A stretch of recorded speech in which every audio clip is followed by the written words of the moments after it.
If your Chrome browser is running slowly, acting weird, showing too many pop-ups, or just not working the way it should, resetting Chrome can often fix the problem fast. In this video, I'll show you exactly how to reset Chrome browser back to its original default settings in just a few simple steps. This is a great option if you want to clear out unwanted changes without completely uninstalling the browser. And before we get into it, make sure to hit the like button and subscribe for more quick and easy tech tutorials like this. Let's jump right in. First, open Google Chrome on your computer. Once Chrome is open, look to the top right corner of the window. You'll see the three vertical dots, which is the main menu button. Click on those dots to open the menu.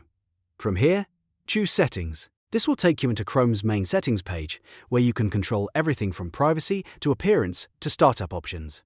On the left side of the settings page, you'll see a menu pane. Scroll or look for Reset Settings, then click it. This is the section that contains Chrome's reset and cleanup options. Now click Restore Settings to their original defaults. Chrome will show you a message explaining what will be reset, so take a moment to review it.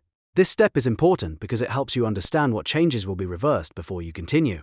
After you've reviewed it, click Reset Settings to confirm. Chrome will now restore the browser back to its default state.